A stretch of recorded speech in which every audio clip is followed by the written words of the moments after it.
Testing, testing. Lovely. Yeah, no, I'd be very surprised if you did know who we were. We do data backup and disaster recovery for small to medium-sized enterprises all around the country. While you may not know who we are, we actually run one of the world's largest private clouds. We have over 200 petabytes of data in our private cloud. Believe it or not, the vast majority of it is actually in Pennsylvania. It's in Reading, Pennsylvania at a data center called DSS, where we actually store that stuff.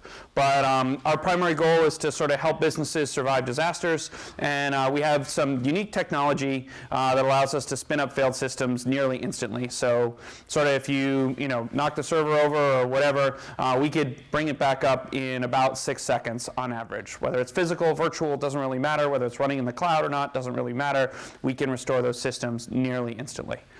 So that's kind of the technology behind our company. But why you guys are here is really to sort of learn and talk about how Datto began. And Datto is probably one of the least likely to be successful startups that managed to be successful. Pretty much nothing that I did in college did anything to prepare me for starting a business. And in fact, I graduated college with a 2.2 GPA, which is terrible.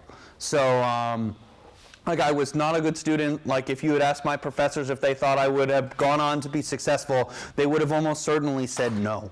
But somehow Datto was successful, and that's what I'm kind of here to tell you the story of, like, how to build a successful business in entirely the wrong way. Because that's effectively what I ended up doing. So this is me when I started Datto, which is after 4 years at the Rochester Institute of Technology, so up in Rochester, New York, RIT. I was a Bioinformatics major, which has nothing to do with data backup. But during sort of my second semester of my 4th year there at RIT, I was looking for what to do, and I was really worried that I would not be able to get a job because my GPA had been crap because I never did any homework. And I probably certainly wouldn't be sitting here. I would be whatever those missing students are. That would definitely be me. Yeah, I really didn't apply myself nearly as much as I should, and I was basically certain that I would be unemployable. My thought was that I will start a company. Almost certainly I will fail. Actually, completely certain that I would fail, but then I would have at least applied myself, and I would have something to put on my resume that was not my immensely lackluster GPA. And so I had a couple of different ideas, and eventually I came around to this concept of a NAS appliance, which is sort of network attached storage, that it would make a copy of itself in the cloud. And the thought was that if you were using Mozy or Carbonite or one of those other online backup solutions, if your laptop was closed, it's not going to be able to actually sync to the cloud. And so it would take forever. Plus, if you had multiple computers, you have to sign up and set up each one individually, whereas if I have this single NAS, they can all go there, and then the NAS will replicate the data off-site. So I went and I talked to my academic advisor about it, and he told me that this was an incredibly poor idea. He said that no one is ever successful building a hardware startup without tons and tons of funding, and certainly not without lots of experience. You don't know anything about running or building cloud infrastructure, you should really just focus and finish your studies instead of doing this. So it turned out that that was the perfect piece of advice that I needed in order to start the business and prove him wrong.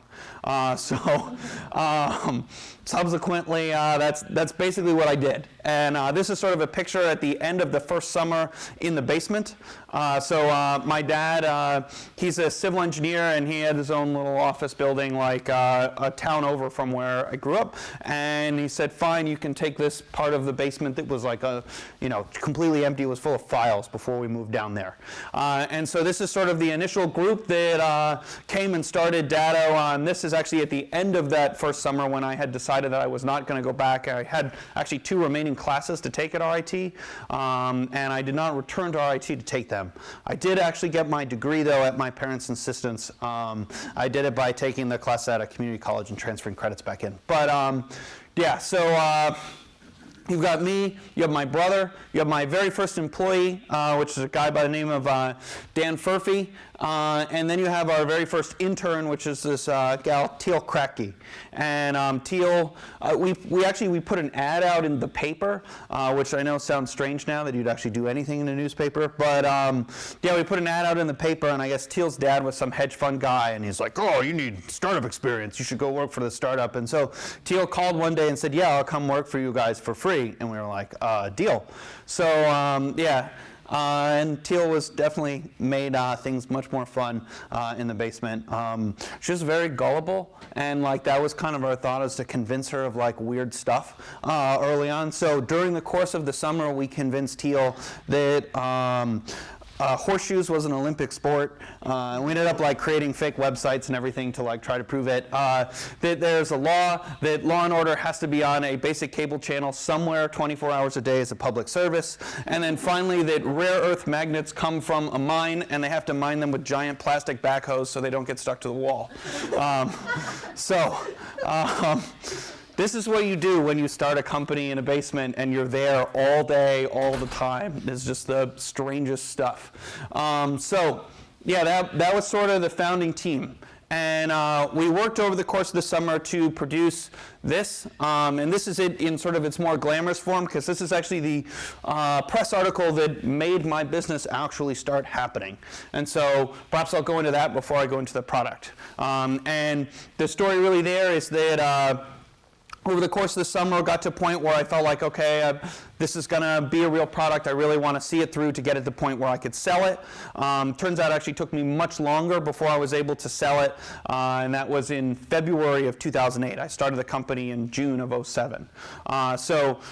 February of 08, I finally had a product that I felt was like good enough to actually sell to somebody, and I had figured out kind of how to do all of the different things that I needed to do as far as like getting it in a box and how I would ship it and things like that.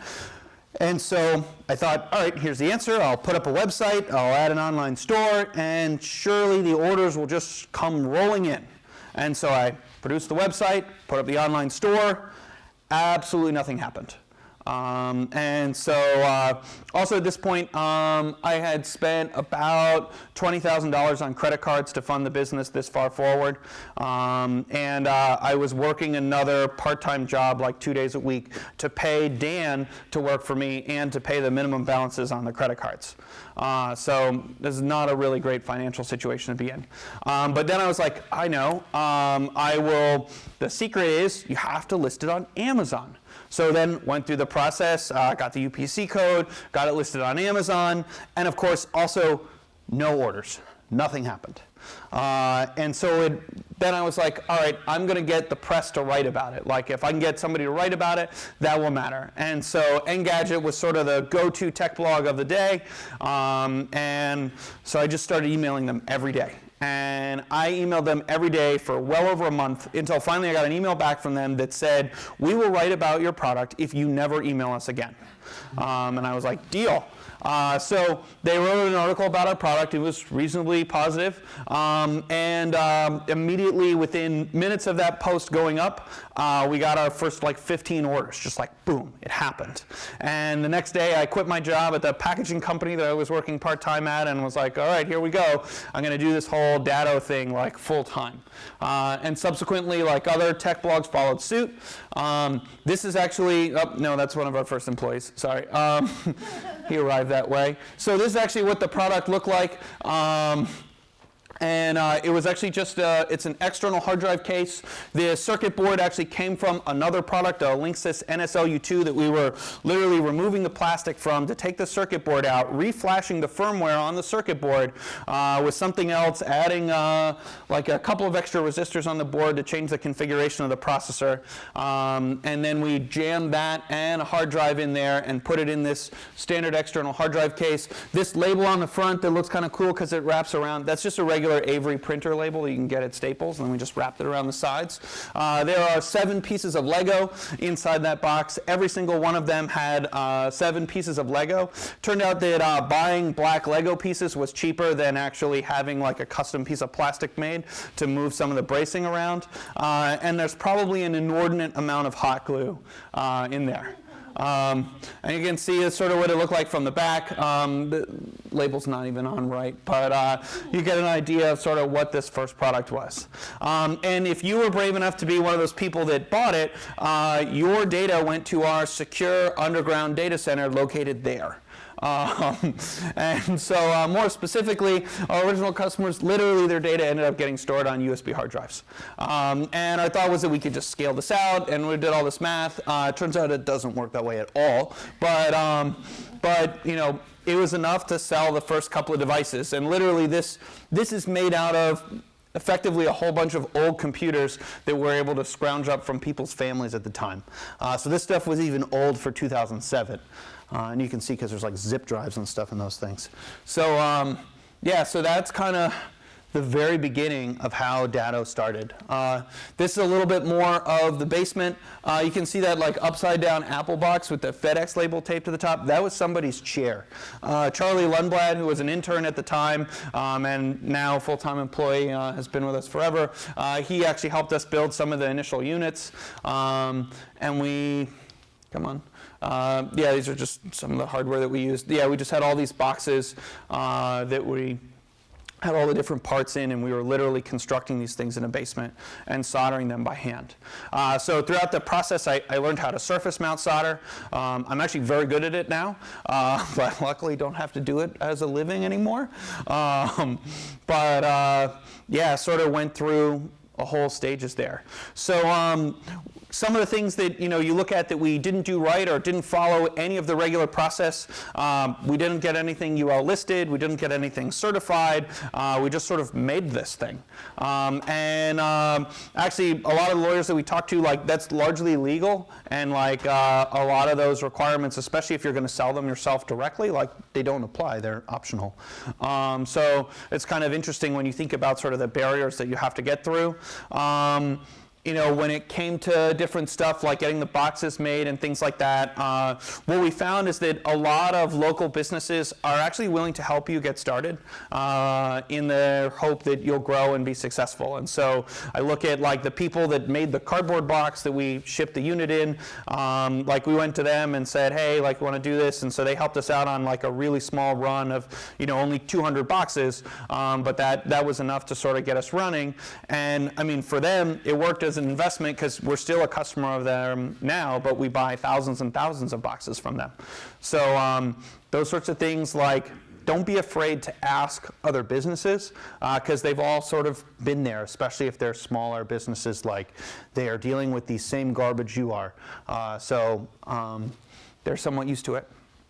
But yeah, eventually we realized that we had to build real servers. So there's Dan with sort of the power supply for the first cloud server. And there's our first cloud server that we were super excited about. This whole unit held a whopping 4.3 terabytes, which we were like, ooh, big deal. Right now, the single hard drives that we use in our servers are way bigger than that. So like a 4U server that we rack now is over 200 terabytes in size. So it's just crazy how fast technology moves and how much that stuff just really scales out. Eventually it grew into this, still operating in the basement. We were telling people this was our secure underground data center, which I guess technically all of those things are valid. It was underground.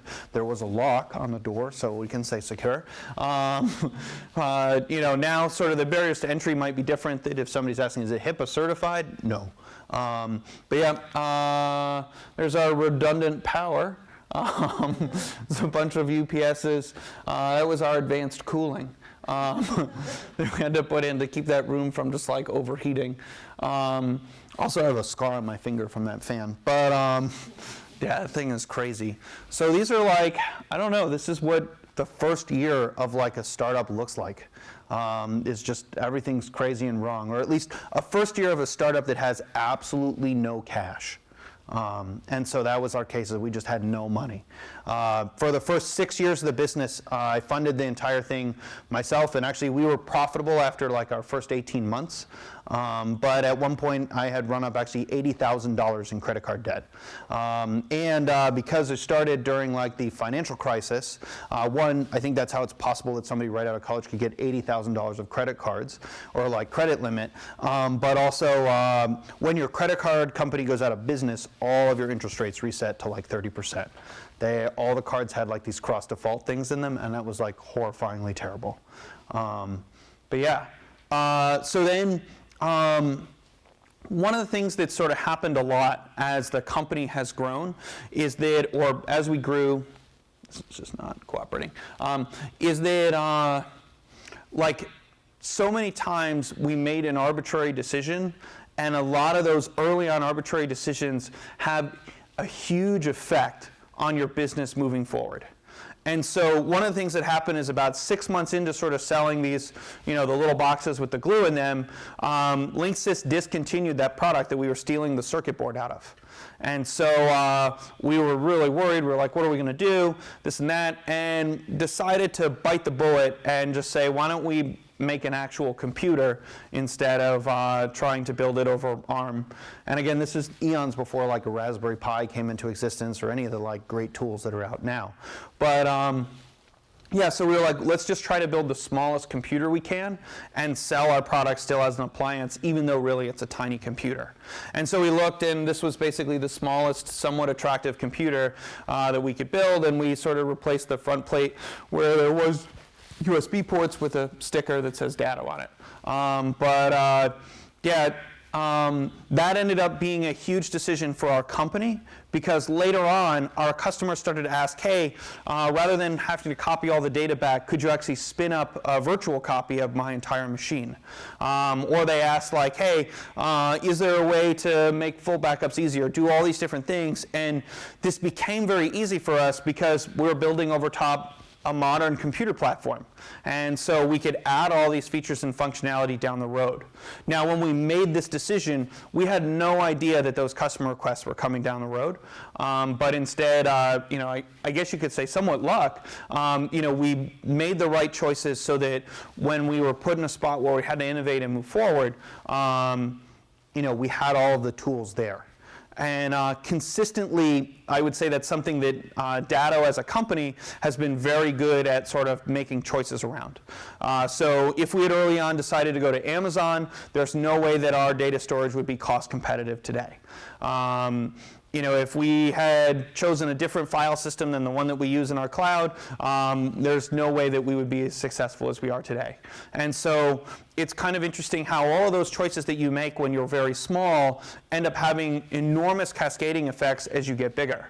And the same is true with sort of how the entire business is run and how it operates. So very early on, from the beginning, I was incredibly open about where the company's financial situation was. Here's what's going on in the books. Here's how much money we made. Here's how much money we didn't make, et cetera. And that culture actually ends up being like a key underpinning to who we are now as a much bigger organization. And you have to fight for it to keep it there, but it ends up being the type of thing that if you ask somebody who works at Datto today, they would say the fact that we're incredibly transparent is something that is really valuable to them and helps retain that feel of a couple people in a basement all working on a project together versus I'm one of 600 at a much larger organization, and how much impact could I have? And so it's been really fascinating to see how a lot of those choices have grown, and some of them have had like super negative effects, and we've had to change them. And certainly the way that I run the business now is incredibly different than how it was when we were smaller.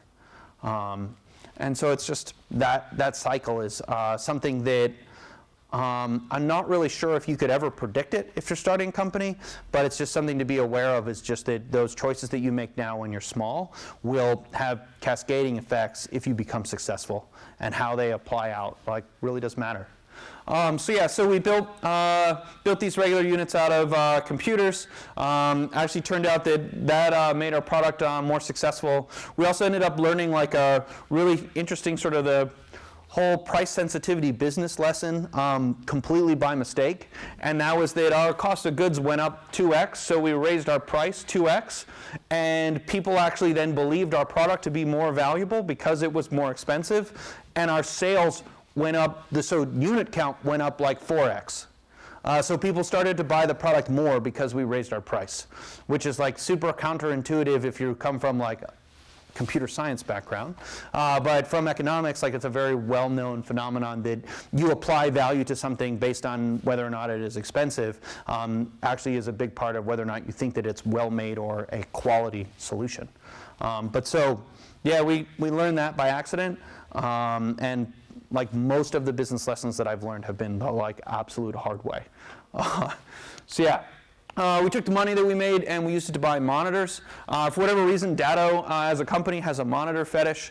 Everybody has like at least 3 monitors at their desk. Some people have 6. A couple people have 2. But this is Dan, and he just wanted a lot. We didn't have enough for his matching 3rd monitor or 6th monitor at the time, but we were getting there. Yeah, so I don't know, it's just weird what you end up doing with that money. We were super excited. I'm kind of a tinkerer with electronics. I built this sort of terabyte counter that showed how much data we have. It's actually still kicking around the office somewhere, but hasn't been plugged in years, and obviously now it needs to be in petabytes. But yeah, just sort of ended up doing all sorts of random things. It turned out that this, though, is like the first manifestation of like that transparency in the company about displaying key metrics and data, and ended up being, again, a huge thing. So the phones at Datto today, they'll show how much money we've made so far that day, the performance of our support team. All that stuff is literally sitting on the idle screen of everyone's desk phone. And there are TVs all around the office that have sort of relevant metrics for whatever department that people are in, and that information is visible. And that ends up having a big effect in sort of everybody knows how the business is doing, and like if our sales team's having an awesome day, the whole company feels it, whereas if we're sucking, like the whole company knows that we're sucking too. And so that's interesting challenges around sort of managing the mood at the business, but it's there, and this is kind of like the beginning of that. Eventually we were able to move out of the basement. I can tell you that like moving into real office space like feels like the biggest deal ever when you're starting a company and you're like, holy shit, and like our name's gonna be on the door, and like I get an office. I don't know, for me, like I had thought honestly at this stage that I had made it. Like that was like the big line of like success. I was like, wow, I didn't just like close this thing. It actually like is a real business, and I'm like signing a lease and everything like that. So we're building all our own units in office space, which is really strange. Dan got his matching monitor, but we were still too cheap to have the monitor stand. Somebody wanted a purple office, so we were like, fine, purple office it is. Like one of the things that's sort of interesting and that I think a lot of people forget or perhaps don't think about is that like as long as it's not illegal, you can do it. And so when you're starting a company, you get to define all those things. So early on we used to buy lunch for everybody all the time. Turned out that got really expensive, but we would buy lunch for everybody every Friday. And we still do that now. But you know, somebody wanted like a Barbie Power Wheels to drive around the office, and I was like, fine, you hit your sales quota, I'll get you Barbie Power Wheels. Like each of these different pieces, like you can do them. You know, whatever corporate event, whatever thing you want to do, you want to have a party, you want to play beer pong in the office at noon, like you can do that. And frankly, if you have a small company, you should, because you're probably living there, because it will be your life if you're building it, or needs to be, certainly if you want it to be successful, that you just have to put in an inordinate amount of time in order to make it happen. But yeah, so went through lots of cycles of that. When Dan, the guy from the first picture, when he made it to 5 years of the company, I bought him a brand new car, like his dream car that he wanted, just because, why not? And so like all of those things that you just think like never happen, like if you start the business, just do them. That's what, if you can afford them, like go for it. And I don't know, don't be afraid to. And I just worry that lots of people like get afraid about that stuff or try to think that they want to fit into some set of norms that you just don't need to, especially when you're small. Let's see, oh, we're really proud. That was like our largest order to date.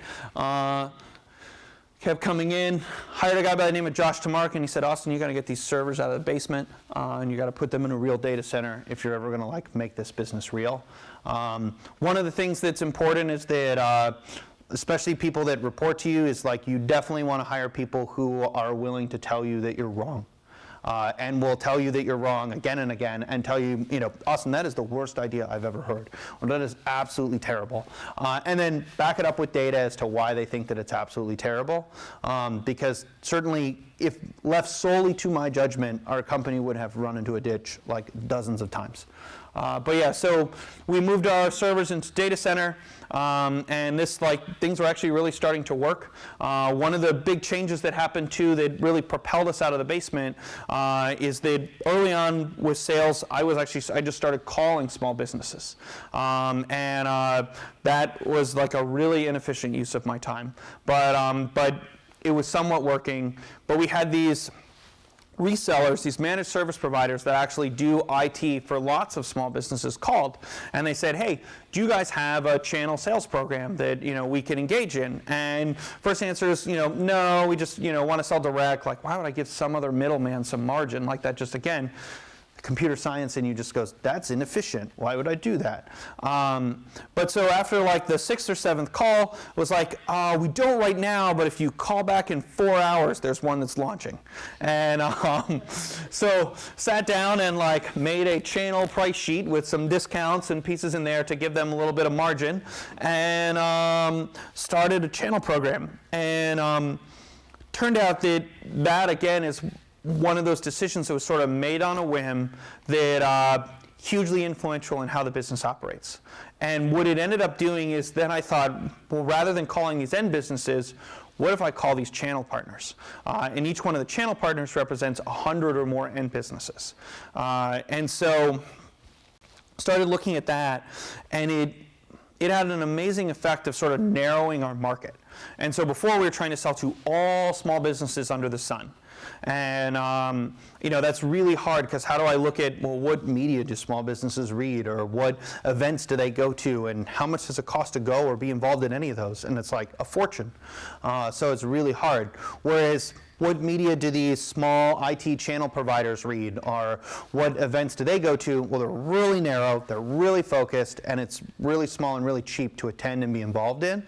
And so that incredible clarity of market that came from sort of changing your focus to actually the end customer, but more to the reseller, was huge. And we made that change, and that's actually what sort of propelled us to actually get out of the basement at all. And within like 3 months of actually making the switch to having a channel program, we were out of the basement, and we had actually ended direct sales and said, no, the only way to buy the product is through the channel.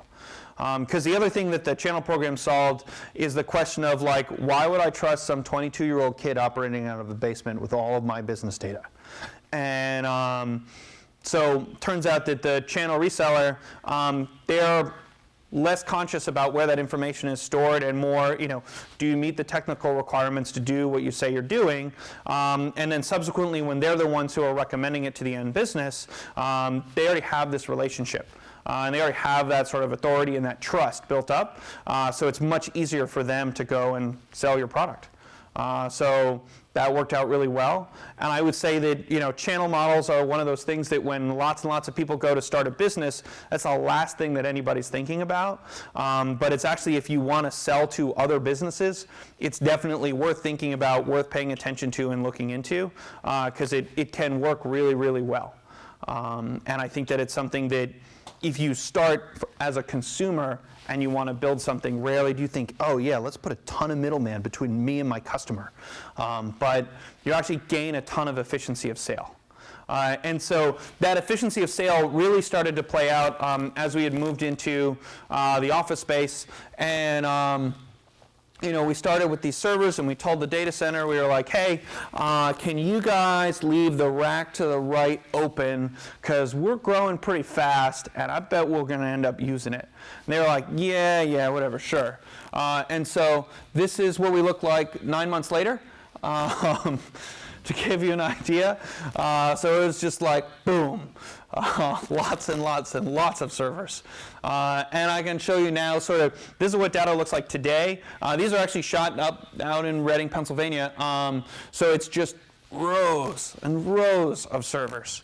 And it's just sort of insane, like how that stuff how it plays out. I would say if you ever get a chance to go visit a large data center, I would highly recommend it to actually like take a trip to the internet and see it. It is much louder than you would probably ever imagine, and it is really hot. Like there are just lots of temperature extremes. So in the cold aisles, it's like 60 degrees. Hot aisles could be 110. And that's just literally all electricity.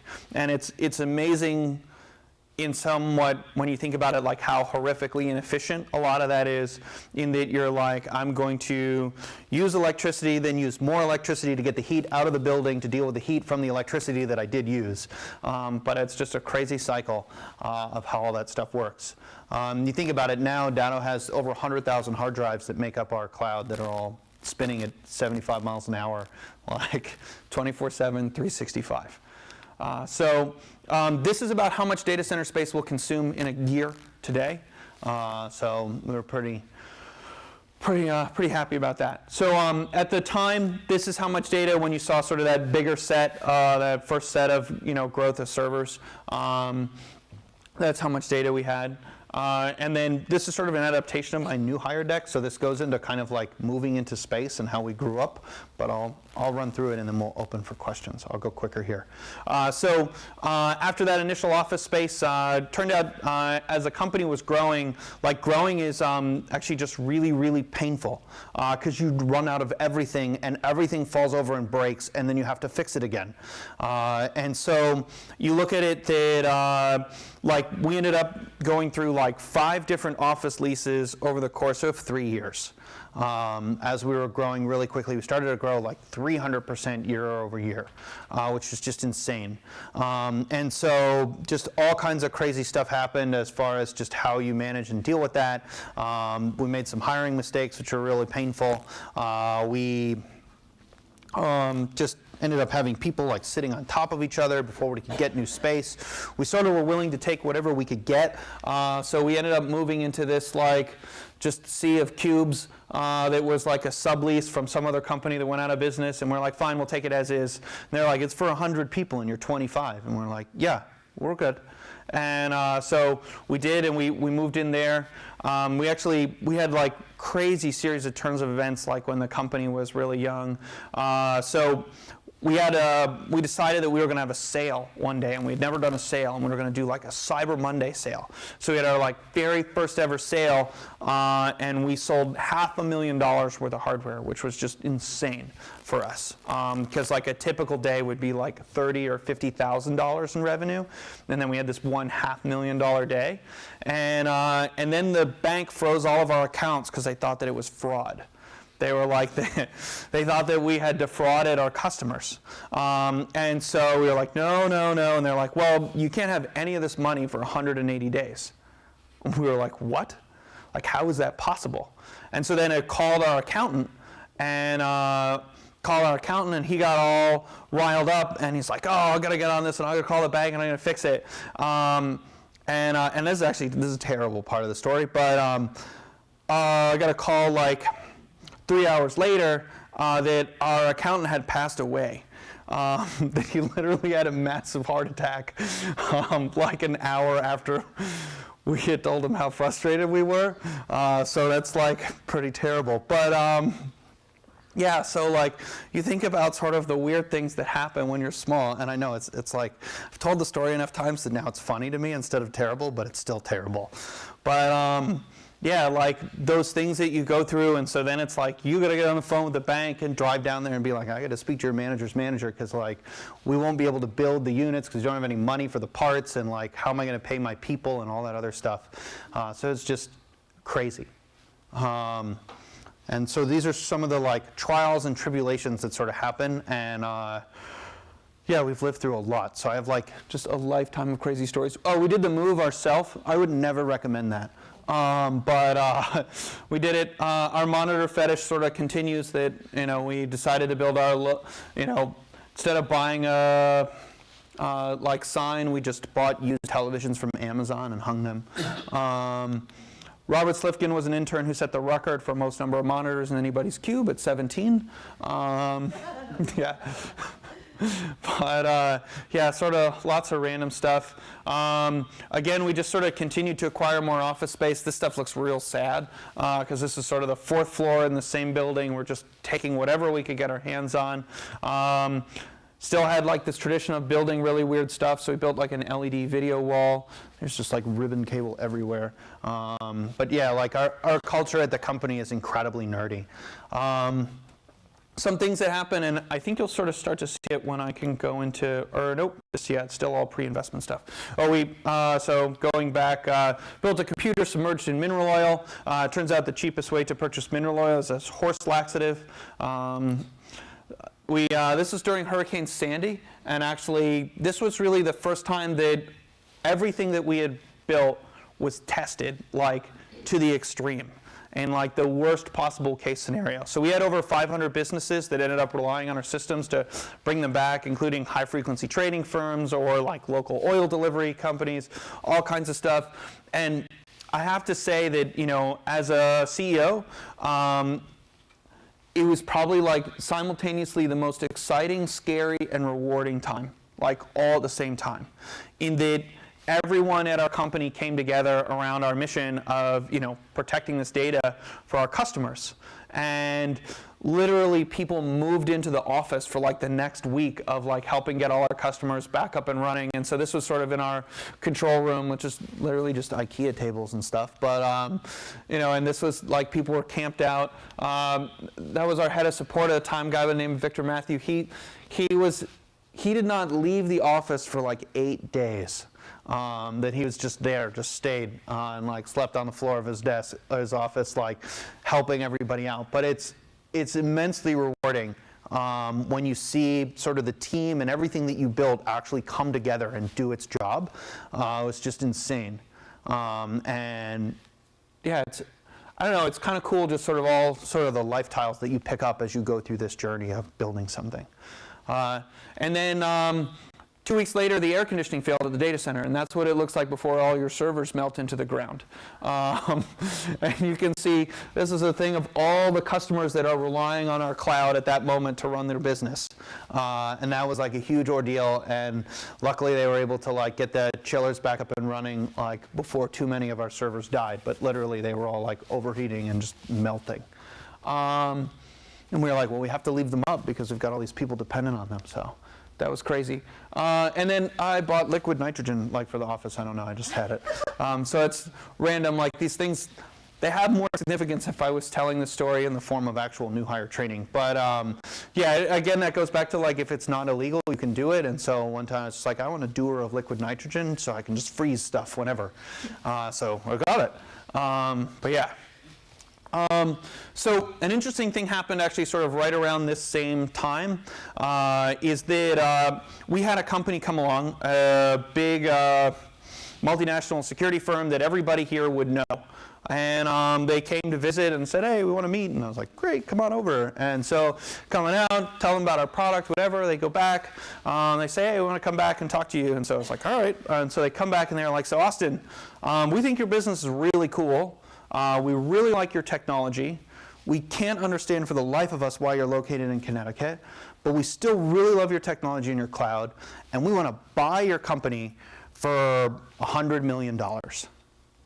And at the time, I was the sole shareholder. I had not taken any VC money. I had not given anyone at the company any equity of any kind, and I owned the whole thing. And so that was really, that was an intense time, like of just how do you make a decision as to what to do there. And so I called my lawyer, and I was like, hey, so this is a weird one, and explained the situation. And he says, Austin, because I was worried about it, and he said, you could regret this decision for the rest of your life from the beach of your own private island. And that was like, holy shit. And it's just like unfathomable. But in the end, I said no. And we had just gone through sort of the whole Hurricane Sandy thing. I had seen my team come together. I had seen all of our product work and do exactly what it's supposed to do. And it's just so exhilarating to be at the company and building it. And this major security firm, great company. I totally understand why they're confused about Connecticut, and it doesn't make any sense. But so like all of my employees would basically get hosed. They'd get no cash, and they probably wouldn't have a job, or would at least have to move somewhere else. And so, I wasn't ready, and it wasn't the right thing to do. And so that was probably like the single biggest turning point in our company's history, because I said no. And the crazier part about it is that you end up hiring, I hired all my friends, and I couldn't say a word to them that any of this was going on, that I was thinking about it, and you're just sitting there, and you just come to work every day, and you're like, you've got to make a decision about this, and you can't talk to anyone about it. And that stuff's really hard. But yeah, I turned them down. And subsequently learned the value of negotiating by saying no, that offer went up over 150. But I was like, no, you don't understand. There's no amount that will make me say yes. After doing that, though, is an intensely sort of clarifying moment, because lots of people say that they come to work because they love their job. But rarely is that really tested with a 9-digit number. And I realized that that wasn't BS that you just sort of tell yourself all the time, that I must actually love my job, because I literally turned down north of 100 billion so I could stay doing this stuff. And I also realized that it's probably not fair that my whole team wouldn't be compensated if I did decide to sell the company, and that running the business with a board of directors of one, and I guess Lego Power Wheels cars and liquid nitrogen and all these other things is probably not going to take us in the right direction sort of long term forever. And we can keep a lot of it, but I have to get more serious about running a real company. And so that's when I became more open to sort of taking outside investment, and ended up coming into contact with this firm called General Catalyst. And the big thing that I was looking for was sort of the right people to put on my board, since I didn't really need the money, because my company was profitable and still is. And so I came across these guys because they had recommended to me this guy by the name of Paul Sagan, who is the CEO of Akamai, which is a huge internet infrastructure company, and a guy by the name of Steve Harrod, who is the CTO of VMware, and basically invented virtualization, which is a key piece of our technology. And so I said, they're like, we'll put these people on your board. And so I went back and I talked to Dave Fialco and I said, yeah, let's do this and figure out a way to make that happen. And so within 3 months of turning down all that money, I actually brought on, real advisors, real board members. I took on an investment. I was able to take some money off the table. What? You have 3 minutes. All right. Till questions or till the whole thing? Till the whole thing. Oh, shit. All right. Yada, yada, yada. It was great. No. Subsequently, we've continued to grow, got an office in the UK. We bought all our competitors' products out of the field and made this huge thing at Domino's. We decided to do our own office rehab again, which is a bad idea. But we put in an enormous staircase. We have an office in Rochester. We bought a company called Backupify. They were working formerly in a methadone clinic. Then we moved them to temp space. Then we finally got them real nice space. We have a conference every year where it's really crazy because I'm some celebrity for all these resellers, and they came out at this big parade and all that stuff. And that's what our control center looks like now. And that's the last slide of the deck. And I will take any questions you have. Sorry, I just really wanted to leave time for questions so that if I didn't cover something that seemed mildly interesting to you, you could ask. Or you just want to know anything. Yeah. So 100% uptime? That's the goal. Yeah. Is your product a one-time deal, or is it a service? Yeah, so you pay for the piece of hardware, it goes on site, and then you pay a recurring service for the cloud. Okay. And so the hardware and the cloud work together. It's a hybrid cloud solution. Yeah. When you had all the credit card debt, Were you still unsure if you thought that your business was going to be successful? Like, how'd you get through that? It's very stressful. I actually thought that I had a heart problem. I started getting chest pain, and I went to the doctor, and they were like, "No, you're just stressed out." I did the stress test thing. They were like, "No, there's actually nothing wrong with you." Yeah, it was really, really hard. And I'd probably have to declare bankruptcy if the business wasn't going to work. And there were multiple times where we were within a few weeks of sort of going out of business. And it got harder as you start to hire outside of your set of friends, and these people are actually depending on you to pay their mortgage, and they're depending on you to keep the business open and run and operate. And so, in all of those cases, I think the thing that I did is just the more stressed out I got, the harder I worked, and I just put in more hours, because I was like, I'm going to shovel myself out of this hole no matter what. And yeah, there were multiple close calls, but eventually we made it. Yeah. So we're currently in Norwalk, Connecticut. I started the business in Wilton, Connecticut, because I grew up in Newtown, Connecticut. And yeah, we just never ended up moving out of Connecticut, which is a strange place for a startup. But we've actually found that by being sort of a big fish in a small pond, we can get really great talent. And so it works pretty well. And we've replicated that strategy for our offices in other locations.